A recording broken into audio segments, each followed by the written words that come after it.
السلام عليكم ورحمة الله وبركاته.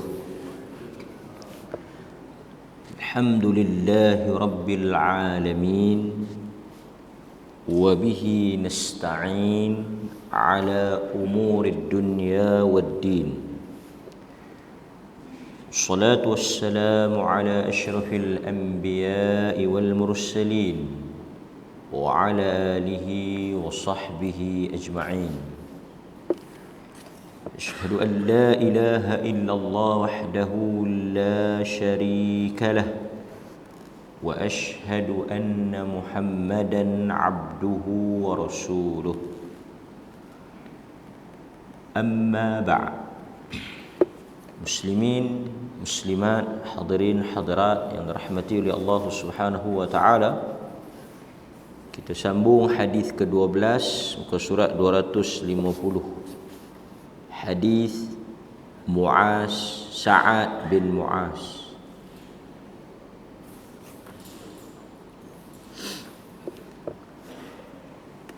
عن ابن عمر عن رسول الله صلى الله عليه وسلم قال: هذا الذي تحرك له العرش وفتحت له أبواب السماء وشهده 70,000 من الملائكة لقد ضم ضمة ثم فرج عنه.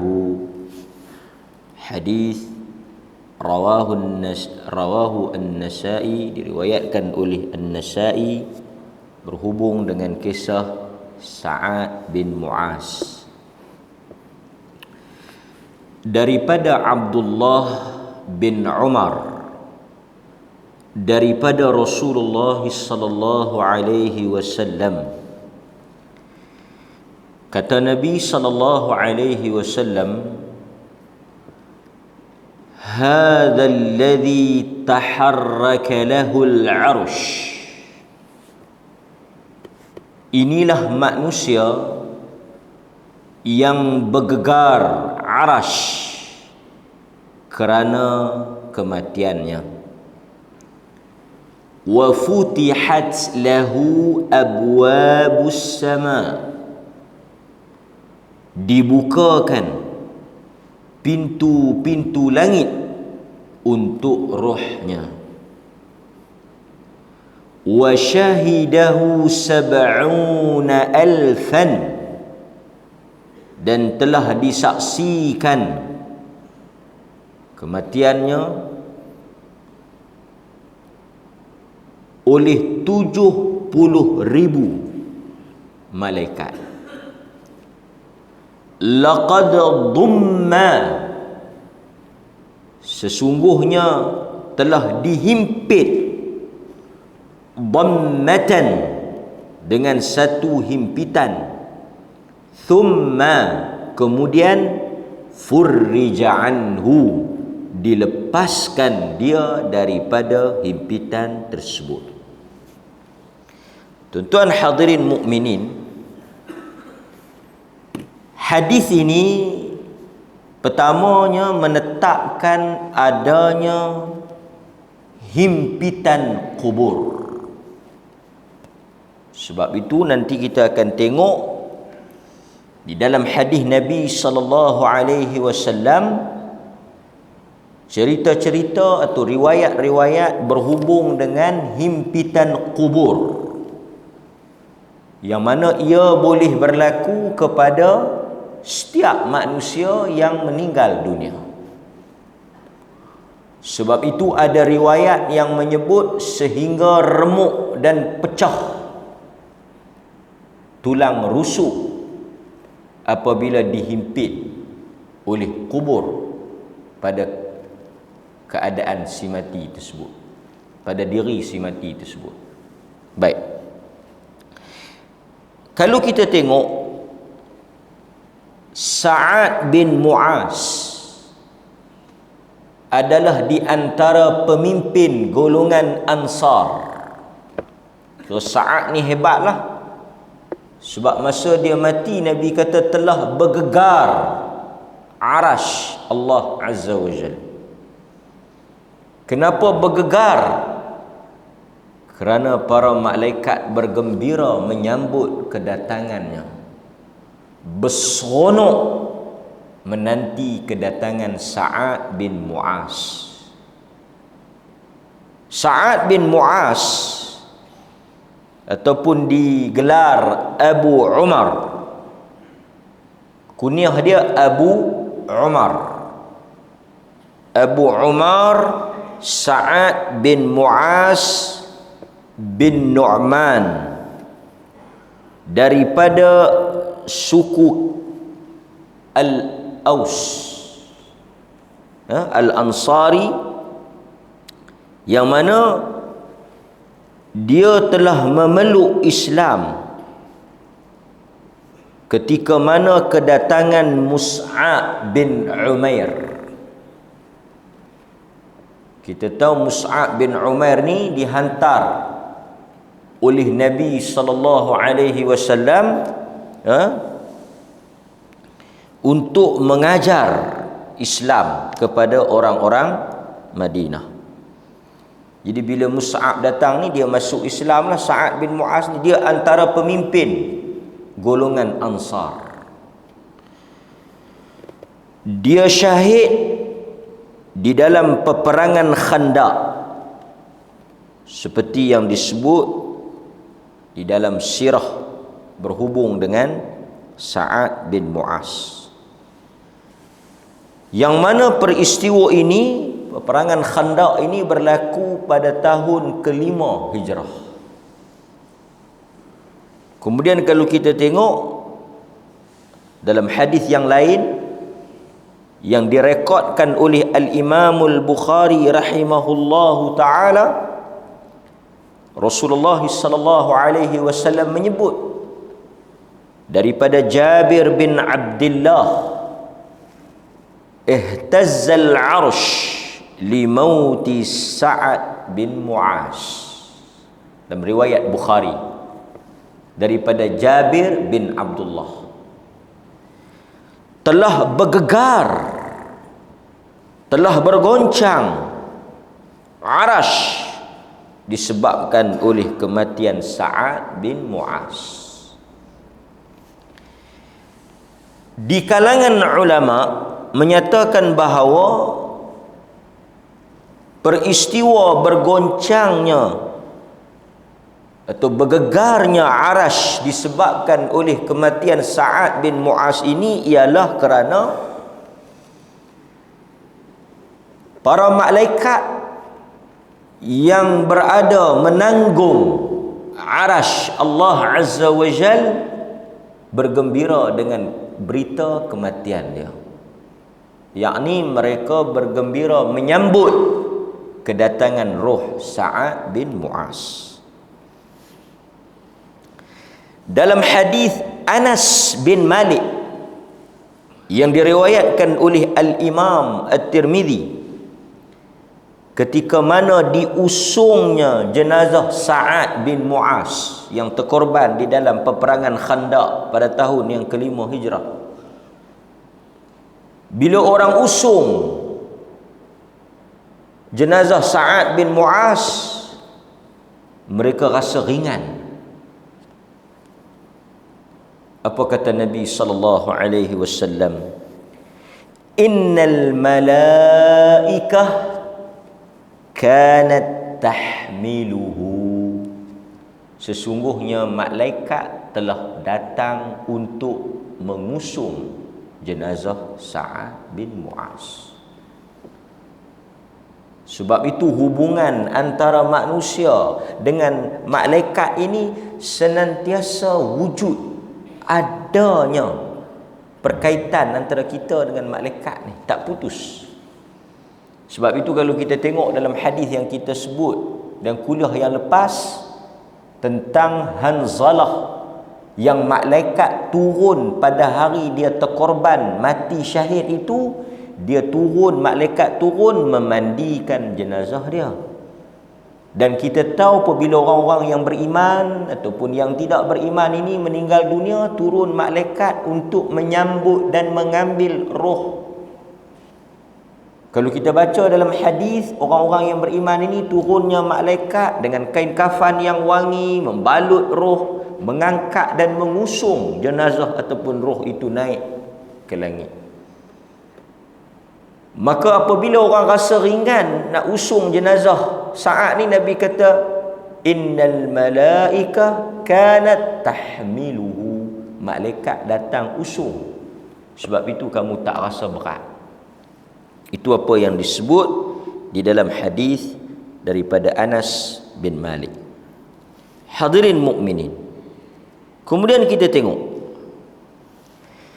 di dalam hadis ini juga Nabi sallallahu alaihi wasallam menyatakan bahawa dibuka pintu-pintu langit, wa futihat lahu abwabus sama. Kita tengok satu persatu. Dibukakan pintu langit dengan maksud untuk menurunkan rahmat dan malaikat. Itu tafsiran yang pertama. Wa futihat lahu abwabus sama. Dibukakan dengan makna bila dibukakan pintu langit itu, yang pertama turunnya rahmat pada hari kematian Sa'ad bin Mu'az. Rahmat turun dengan begitu banyak. Pasal itu dibuka pintu-pintu langit. Sebab itu maksud kepada dibukanya pintu langit itu turunnya rahmat Allah menaungi jenazah roh Sa'ad bin Mu'az. Yang kedua, malaikat dengan begitu ramai turun, satu penghormatan. Apabila bukan sahaja kematiannya itu ditangisi, dirasakan kehilangan dan kesedihan oleh penduduk bumi, tetapi penduduk langit yang terdiri daripada kalangan malaikat tidak sabar untuk bertemu dengan roh Sa'ad bin Mu'az. Sebab itu antara keistimewaannya malaikat turun. Tu yang kata malaikat bawa tu, turun dengan begitu ramai. Yang kita tahu malaikat ni turun hanya pada peristiwa yang besar. Bila lagi malaikat turun? Tanazzalul malaikah, turunnya malaikat pada malam Al-Qadar. Sebab itu kata Nabi sallallahu alaihi wasallam, pada malam Al-Qadar itu malaikat turun dengan banyaknya, termasuk Ar-Ruhul Qudus, Ar-Ruhul Amin, Jibril alaihi salam turun. Dan pada pagi Lailatul Qadar itu kamu melihat keadaan seakan-akan terlindung. Ada panas, ada matahari, tapi tak rasa, kerana malaikat naik dengan begitu banyak. Jadi malaikat ni bukan turun pada setiap masa dan tempat dan keadaan. Dia turun pada peristiwa-peristiwa besar. Antaranya pada hari kematian Sa'ad bin Mu'az. Ada juga di kalangan ulama yang menafsirkan wa futihat abwabus sama, dibukakan pintu-pintu langit ini dengan maksud dibentangkan kepadanya pintu-pintu langit supaya ia boleh memilih untuk memasuki dan naik melalui pintu mana yang dia kehendaki. Ini adalah suatu ta'zim, penghormatan kepada roh Sa'ad bin Mu'az. Nampak? Makna yang kedua, Allah Azza wa Jal buka semua pintu-pintu langit, dan Sa'ad bin Mu'az boleh buat keputusan dia nak masuk dan dia nak naik daripada pintu mana. Ini penghormatan. Ini suatu penghormatan. Seperti mana kata para ulama, seseorang yang dibukakan pintu-pintu syurga yang 8 itu, yang Allah Azza wa Jal izinkan dia untuk memilih daripada pintu mana dia nak masuk. Dia boleh pilih. Ini Sa'ad bin Mu'az. Kalau tuan-tuan baca sejarah dan kisah perjuangan pengorbanan dia, kita akan dapati kenapa dia mendapat begitu hebat penghormatan pada hari kematian dia. Yang mana peristiwa yang berlaku pada hari dia terkorban, dia meninggal itu tak berlaku pada orang lain. Kita baca dalam hadis, bila kita naik ke langit yang pertama, dia tak buka. Dalam hadis yang kita baca dalam kuliah yang lepas tu, dalam kitab Alam Barzakh kita tu, bila kita naik ke langit yang pertama, dia tak terus buka. Dia tanya, siapa fulan yang kau bawa ni? Kemudian kita disebut dengan nama yang paling baik, dengan sebutan yang paling baik. Kalau malaikat tu kenal, dia buka. Dia kata, bagus, roh ni orang yang bagus, kami kenal dia. Dibukakan pintu langit. Sebaliknya orang-orang yang tak dikenali oleh malaikat tak dibuka. Tapi Sa'ad bin Mu'az ni 88, ketujuh pintu langit itu dibuka untuk dia naik.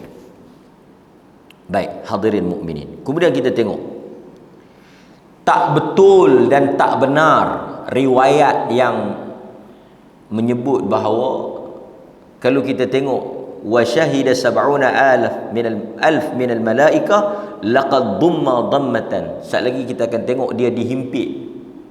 Sa'ad bin Mu'az ni dihimpit. Ada beberapa tafsiran lah apa maksud dihimpit tu, nanti kita bahas. Tapi saya nak sebut yang pertama, tuan-tuan kena ingat, ada riwayat yang disebut oleh beberapa penulis, tokoh ulama di dalam kitab mereka, riwayat tentang Sa'ad bin Mu'az diazab oleh Allah kerana tidak membasuh air kencingnya dengan betul. Ini saya sebut sebagai ingatan awal lah, kalau kita pernah dengar orang cerita tajuk ni. Pertama, tuan-tuan, kita nak jelaskan bahawa memang ada azab kerana tak basuh kencing. Bukan Sa'ad. Hadis yang kata tak basuh kencing kena azab tu ada dalam Sahih Bukhari. Marra an-nabi sallallahu alaihi wasallam biqabrain. Marra an-nabi sallallahu alaihi wasallam biqabrain. Nabi melintasi dua kubur. Kemudian Nabi menyebut innahuma la yu'adzaban wa ma yu'adzabani fi kabir. Nabi kata sesungguhnya mereka berdua yang berada di dalam kubur ini sedang diazab, dan mereka tidak diazab pada perkara yang besar. Seseorang tu yang seorang tu yamshi bin namimah. Dia diazab kerana ketika hidup di dunia dia menjadi an-namimah, namam, suka melaga-lagakan orang. Itu seorang. Yang kedua, la yastatiru min baulih. Seorang lagi yang kena siksa tu, dia tak basuh kencing dia dengan betul. Sahih Bukhari. Kemudian Nabi SAW ambil pelepah tamar yang masih muda, yang masih lagi hijau, koyak, pacak dua-dua. Nabi kata mudah-mudahan selagi mana pokok ni tak kering, tak mati, ay yukhaffifa, diringankan azab mereka. Nabi pacak pelepah tamar tu atas apa dia ni, kubur. Itulah yang muncul cerita perbahasan digalakkan kita tanam pokok atas kubur bagi banyak. Ni perbahasan lah. Kalau kita nak cerita panjang lah, nanti bila-bila ada masa kita cerita. Juga ada perbahasan tentang larangan memotong, membakar pokok di atas kubur. Kalau tuan-tuan tanya, ada tak larangan di kalangan para ulama tak bagi kita kerak, potong, tebang, bakar pokok ni? Ya. Tapi tak semudah itulah. Panjanglah cerita perbahasan dia. Ada tak ulama-ulama yang membantah atau menyebut tentang maksud larangan tadi ni lagu mana? Panjanglah cerita. Tapi saya nak sebutnya merujuk kepada function pokok tu, dikaitkan dengan zikir kepada Allah yang memberi kesan. Ini panjanglah cerita, tapi saya nak sebutnya kencing tak basuh ni ada cerita dia. Disebut oleh Al-Qurtubi dalam kitab At-Tadhkirah. Qurtubi sebut riwayat ni, saat kena azab tak kencing. Juga ada 2-3 orang yang sebut, Ibn Sa'ad sebut dalam At-Tabaqat, kata dia diazab. Tetapi tuan-tuan, ulama-ulama hadis mengkritik riwayat yang kata Sa'ad diazab, dihimpit kerana kencing tak basuh ini. Hadisnya tidak sahih, terputus sanadnya, mungkar, ada problem pada rawinya, yang orang yang meriwayatkan hadis tu. Hadis ni tak, saya nak tegaskan sekali lagi, cerita kononnya riwayat yang kata Sa'ad ni kena azab pasal kencing tak basuh ini riwayat yang tidak kuat dan tidak sahih dari sudut sanad hadis. So tak boleh pakai apatah lagi dia mencemarkan nama sahabat. Kan? Basuh tak kencing ni, kencing tak basuh ni. Sekali kita tengok apa maksud yang kata Sa'ad dihimpit ni. Sa'ad himpit ni, himpit betul ke ataupun apa yang kita boleh faham. Baik. Kalau kita tengok sambungan daripada hadis ni, tuan-tuan tengok juga di dalam apa yang disebut oleh penulis kitab kita ni. Dia kata hadis ini menunjukkan bahawa setiap orang akan merasai himpitan kubur. Maksudnya tak ada siapa yang selamat. Ada riwayat daripada Aisyah radhiyallahu anha. Sebelum hadis ni kita ada hadis tentang ular dalam kubur. Nanti saya bawa cerita tu next week. Pasal hadis ni dia ada perbincangan panjang sikit. Kan mungkin tuan-tuan pernah dengar cerita ular. Ular yang dihantar untuk menggigit ahli kubur. Nanti kita bincang. Tapi saya nak tajuk bagi ini himpitan kubur. Dalam riwayat Aisyah radhiyallahu an daripada Nabi sallallahu alaihi wasallam, Nabi kata apa? Nampak? Nabi kata inna lil qabr daghtatan. Sesungguhnya kubur ni ada himpitan. Himpitan. Walau kana ahadun najian, kalau ada orang boleh selamat minha, daripada himpitan kubur ni, tak ada orang lain dah yang paling layak untuk dapat keselamatan dan kelebihan ini melainkan Sa'ad bin Mu'az. Apa maksud dia? Nabi kata sesungguhnya kubur ni ada himpitan. Jika seseorang yang selamat daripadanya, tidak lain dan tidak bukan dia adalah Sa'ad bin Mu'az. Ada yang faham kata Sa'ad bin Mu'az tak kena. Ada yang tafsir macam tu. Sa'ad kena tak? Sa'ad tak kena. Pasal Nabi kata kalau ada orang yang tak kena, Sa'ad lah. Ada juga yang tafsir, dia kata apa? Dia kata macam ni, himpitan kubur adalah suatu benda yang berlaku pada setiap manusia tanpa terkecuali. Kalau ada orang boleh selamat, Sa'ad bin Mu'az, dia pun tak selamat, tambah orang lain. Dia ikut tu. Sa'ad kena tak? Kena. Kalaulah manusia yang semulia itu, yang malaikat turun, pintu langit dibuka untuk dia memilih, bergegar arash, juga tidak terlepas daripada himpitan kubur. Siapa kita untuk selamat? Kita lagi kena. Cuma di kalangan ulama, mereka berbincang, apa makna himpitan kubur?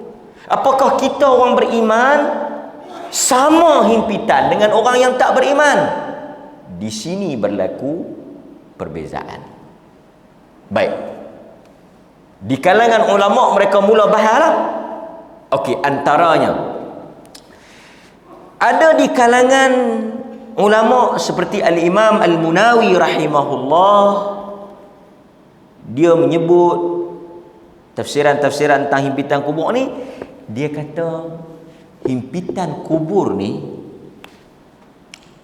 kalau untuk orang yang beriman, dia adalah himpitan dan pelukan dari orang yang rindu kepada orang yang dinanti.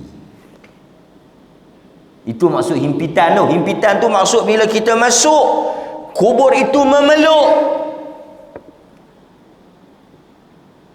Peluk tanda rindu, peluk tanda kasih, peluk yang tidak menyakitkan. Dia pergi kot tu.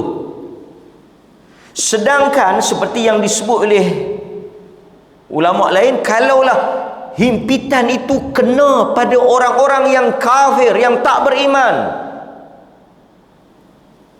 himpitan yang menyeksakan. Tu yang tuan-tuan baca, bila dia himpit, bersilang, bertikam ni, baina adla', di antara tulang rusuk. Adapun orang beriman ni, bila dia peluk, dia lepas sekali ya, kemudian diluaskan kubur dia. Sedangkan orang kafir ini dihimpit dan tidak dilepaskan. So dia ada beza lah. Kita pun kena, mereka pun kena, cuma cara kena dia tak sama. Itu apa yang disebut oleh para ulama. Baik. Kemudian tuan-tuan, jadi maksudnya himpitan itu ialah himpitan kasih sayang. Dia macam pelukan lah, kalau kita nak sebutkan. Baik. Itu maksud himpitan. Okey. Kemudian kalau kita tengok rangkap yang bawah tu, para ulama memberikan beberapa pandangan berkenaan dengan himpitan kubur yang kena kepada apa dia?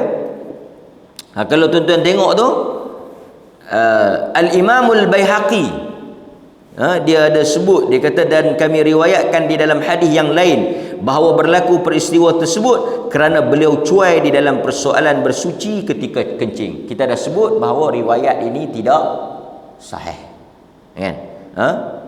Antara yang mengkritik riwayat ini ialah Al-Imam Ibnul Jauzi rahimahullah, kan? Dia mengkritik riwayat ini dari sudut sanadnya, dan ulama-ulama yang terkemudian juga menilai ataupun memeriksa riwayat ini juga bermasalah. Ini prinsip kita tuan-tuan, apa dia? Orang yang belajar, dia ada prinsip, bukan semua benda yang ada dalam kitab ni mesti sahih, kan? Jadi datang ulama-ulama, dan biasa ulama-ulama mengkritik ni, dan kita yang kata tak sahih ni bukan kita. Wih, pandai lebih pada Al-Imam Al-Baihaqi pula apa ni? Bukan. Kita menukilkan kalam Ibnul Jauzi. Jadi Ibnul Jauzi ni kira ulama lah.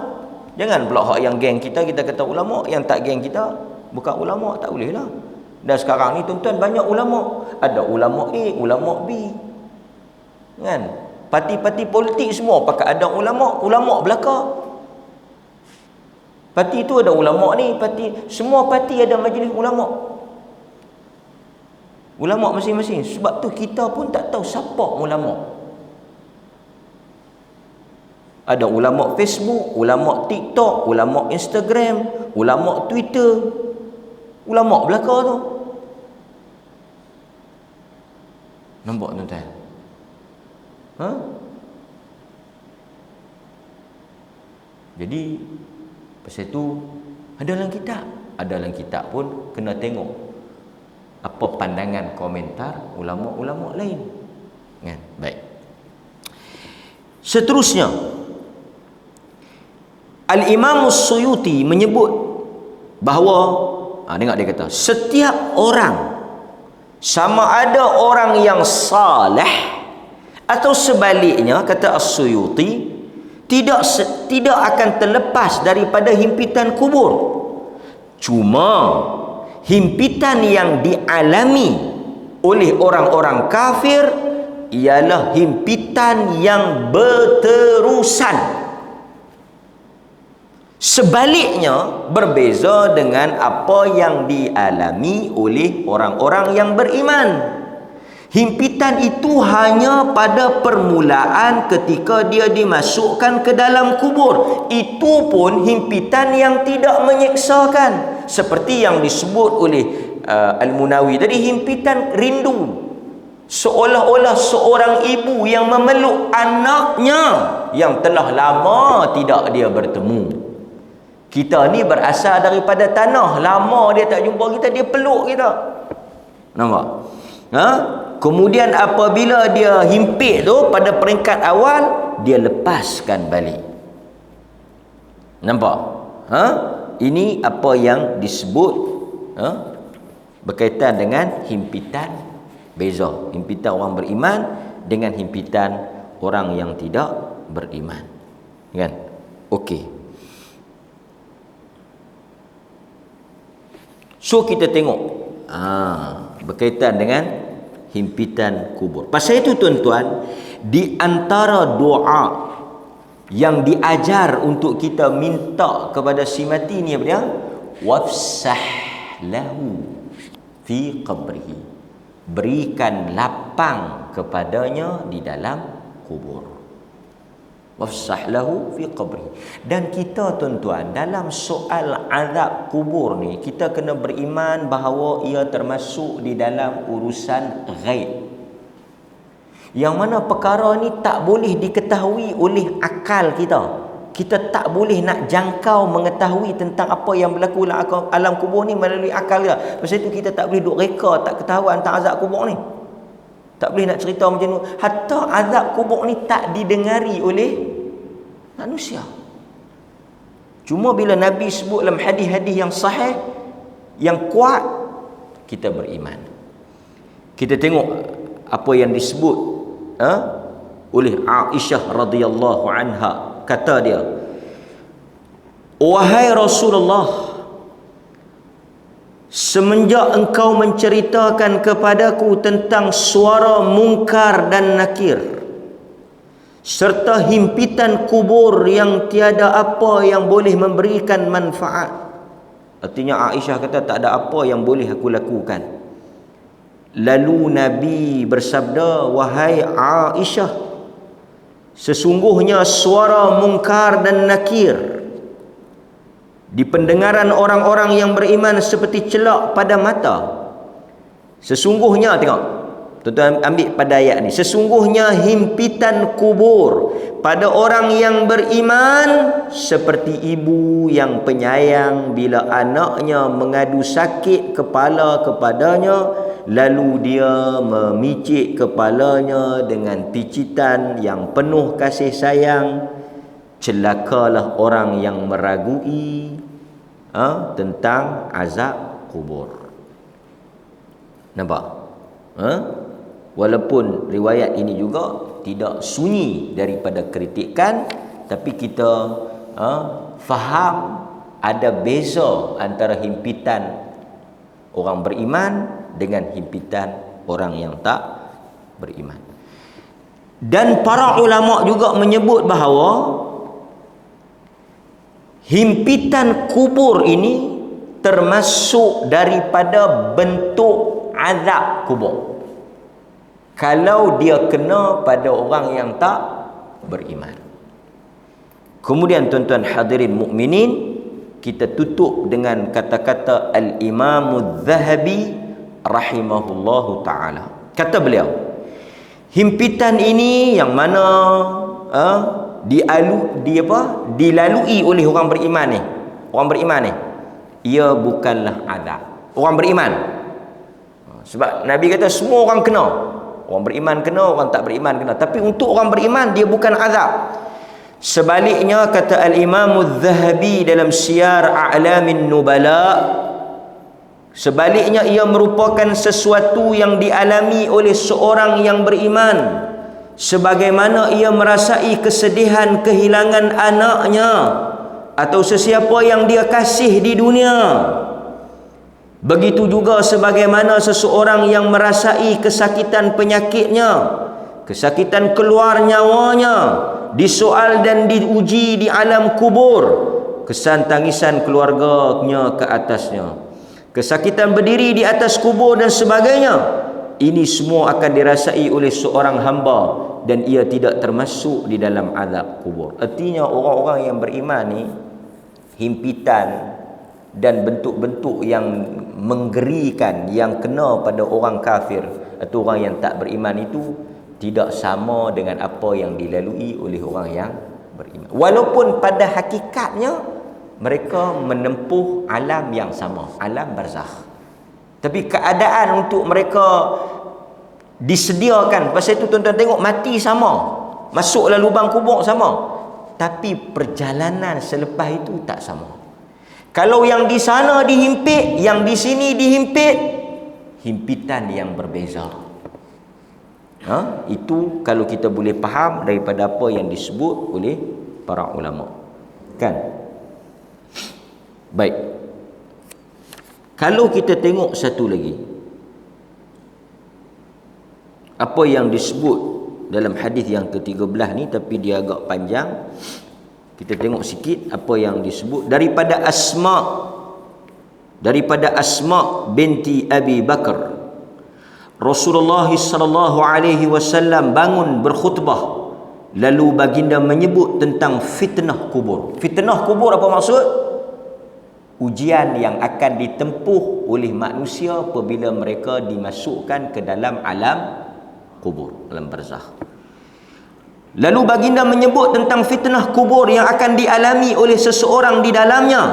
Bila baginda menyebut perkara tersebut, gegak gempita orang Islam yang mendengarnya. Nampak? Bila Nabi cerita tentang azab kubur, riuh rendah. Ketakutan. Orang jadi riuh, orang jadi takut apabila mendengar tentang apa yang disebut oleh Nabi berhubung dengan fitnah kubur. Wallahu ta'ala a'lam. Itu apa yang kita boleh ambil daripada hadis yang ke-12 berkaitan dengan himpitan kubur yang dialami oleh Sa'ad bin Mu'az. Ada yang kata dia tak kena, dia selamat. Ada yang kata dia kena, tapi himpitan itu tidak menyakitkan seperti yang berlaku kepada orang yang tidak beriman. Wallahu ta'ala a'lam. Mudah-mudahan kita termasuk daripada kalangan mereka yang diselamatkan daripada azab kubur, dan kita dihimpit dengan himpitan kasih dan sayang, dan dilapangkan kubur kita seperti mana yang diberikan kepada orang-orang yang beriman. Aqulu ma sami'tum astaghfirullahal azim li wa lakum wa billahi taufiq wal hidayah. Assalamualaikum warahmatullahi wabarakatuh.